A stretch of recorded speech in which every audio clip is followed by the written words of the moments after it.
चलिए विद्यार्थी, आज हम लोग देखेंगे प्रकाश का व्यतिकरण।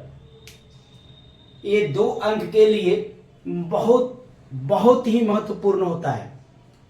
तो अगर देखा जाए तो आप अगले वर्ष यानी 2025 में जो एग्जाम देंगे उसके लिए बहुत खास होगा। यानी आप इसे समझदारी से समझ के जाएंगे, क्योंकि ये एक बार नहीं कईयों बार ये क्वेश्चन पूछा जा चुका है, तो आपके लिए महत्वपूर्ण होगा। तो चलिए, तो कहता है कि प्रकाश का व्यतिकरण है क्या। तो पहले हम बोर्ड पे परिभाषा देखेंगे, इसके बाद फिगर के माध्यम से समझेंगे। तो चलिए देखिए, मैं बताना चाह रहा हूं, ध्यान देंगे बाबू। जब 2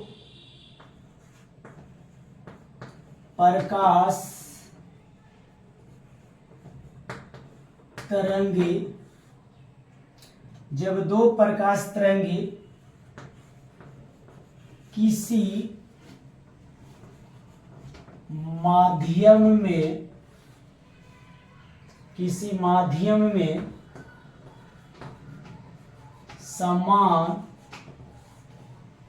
समान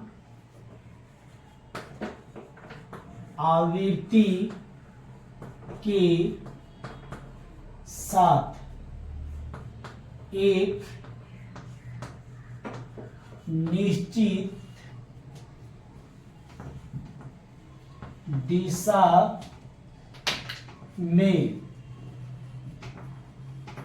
चलती है,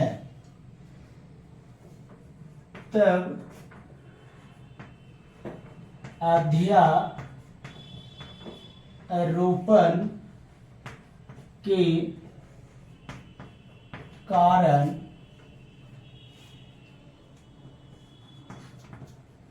तीव्रता, या इसी को कह सकते हैं आयाम में दिखाई दे रहा बाबू, में परिवर्तन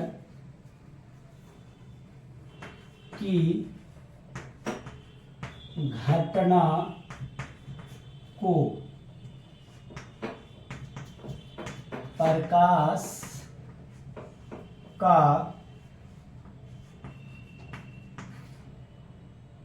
का व्यतिकरण कहते हैं।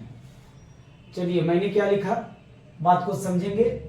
2 प्रकाश तरंगे किसी माध्यम में समान आवृत्ति के साथ एक निश्चित दिशा में चलती है या संचरित होती है, बात देखिए, चलती है, तब अध्यारोपण के कारण तीव्रता कहिए या आयाम कहिए, दोनों एक ही हुआ, में परिवर्तन की घटना को प्रकाश का व्यतिकरण कहते हैं।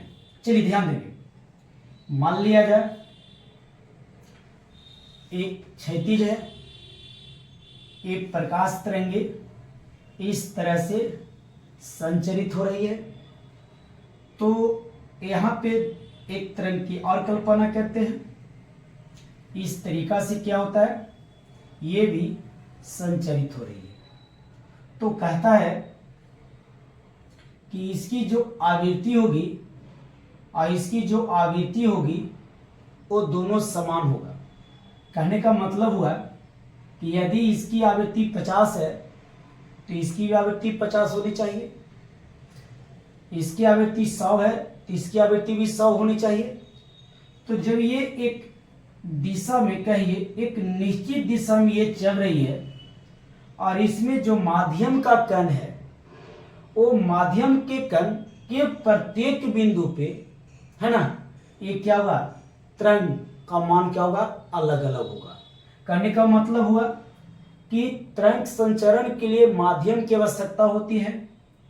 तो यहाँ पे मैंने क्या बताया कि ये जो तरंग देख रहे हैं, इसका जो आयाम है, आयाम का मतलब होता है इसका महत्तम विस्थापन। ध्यान देंगे, आयाम का मतलब क्या होता है, महत्तम विस्थापन। तो ये तरंगे क्या हो रहा है, इस तरीका से चल रही है। तो यहाँ पे लिखा था एक निश्चित दिशा में चलती है, तो अध्यारोपण का सिद्धांत। अध्यारोपण का मतलब क्या होता है कि तरंग चलती है तो माध्यम के कण हर एक जगह पे क्या होता है, विस्थापित हो जाता है।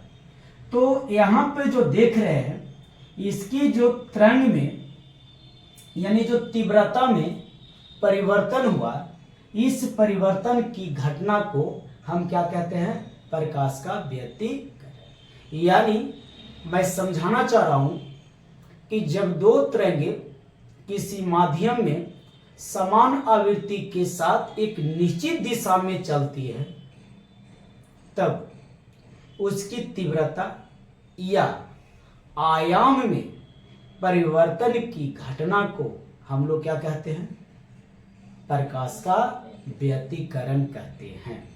अब यहां पे देखेंगे जो प्रकाश का व्यतिकरण हुआ वो दो प्रकार का हुआ।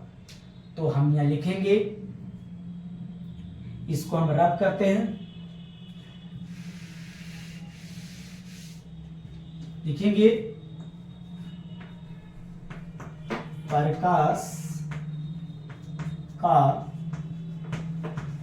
व्यतिकरण दो प्रकार के होता है।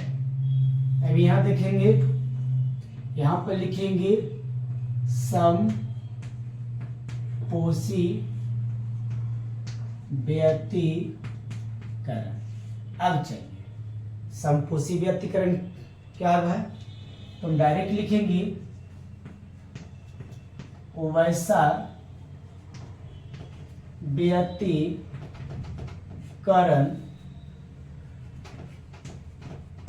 जिसकी तीव्रता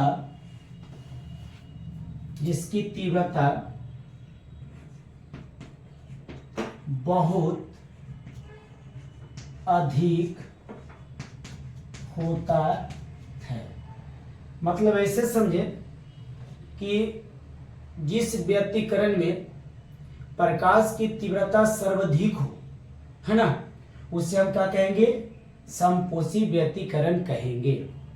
जैसे कि देखा जाए तो इसकी जो हम ग्राफ देखेंगे, तो एक क्षैतिज ले लिया, तो इस तरीका जो इसका जो तरंग जो देख रहे हैं, एक तरंग की और बात करते हैं। ये जो तरंग देख रहे हैं, तो एक इसका जो श्रृंग देख रहे हैं, तो सारे तरंग का श्रृंग एक दिशा में, और फिर इसका जो गर्त देख रहे हैं वो एक दिशा में हुआ।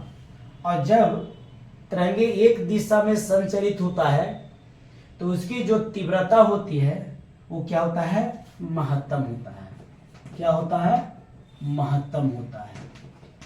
इसका उल्टा, अगर इसका उल्टा देखा जाए तो दूसरा जो होगा वो होगा विनाशी व्यतिकरण। क्या होगा सोनाली, विनाशी व्यतिकरण। इसकी परिभाषा बनेगा इसके जैसा, बस इसमें लिखेंगे बहुत अधिक और उसमें हम लिखेंगे बहुत कम। तो इसमें हम लिखना चाहेंगे वैसा व्यतिकरण जिसकी तीव्रता, यहां पर आयाम भी लिख सकते हैं, तीव्रता क्या हो, तीव्रता बहुत क्या हो, बहुत कम हो।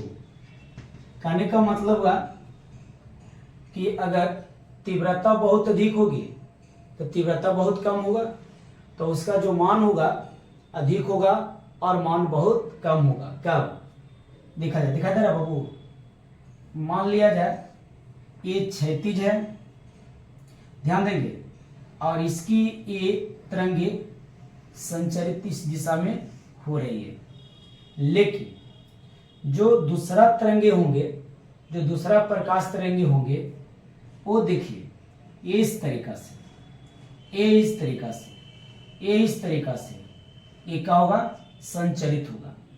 तो अगर इस तरंग की बात करें तो इस तरंग के अपेक्षा ये इसका अपोजिट होगा, विपरीत होगा। और जब तरंग विपरीत होगा तो इसका जो मान होगा वो क्या होगा, शून्य होगा या बहुत कम होगा। इसका जो मान होगा इसके अपेक्षा फिर विपरीत होगा, मतलब कि इस तरंग का ये श्रृंग है तो दूसरा तरंग का ये गर्त है, दूसरा तरंग का ये श्रृंग है तो पहला तरंग का ये क्या है, गर्त है। यानी ऐसा समझा जाए कि दोनों तरंग जो होगा, एक का श्रृंग एक का गर्त, एक का श्रृंग एक का गर्त, यानी एक दूसरे के अपोजिट क्या होगा, संचरित होगा। तो ऐसे स्थिति में इसका जो मान होगा ये क्या होगा, मिनिमम होगा, है ना, न्यूनतम होगा, यानी बहुत कम होगा। तो लिख दीजिए बहुत कम, 0 के आसपास। मैं लिख सकता हूं ऐसे स्थिति में क्या होगा, बहुत कम होगा। तो आपको समझ में आ गया होगा, समपोषी का मतलब होता है कोई भी दो तरंग एक दिशा में जाएगी तो उसकी तीव्रता का मान बहुत अधिक होगा, और जब दो तरंग एक दूसरे के विपरीत होगा तब उसकी जो तीव्रता होगा या आयाम होगा वो क्या होगा, बहुत कम होगा। तो चलिए आज की जो वीडियो था यहीं तक मैं रोकता हूं, अगला वीडियो में फिर मिलूंगा। Thank you.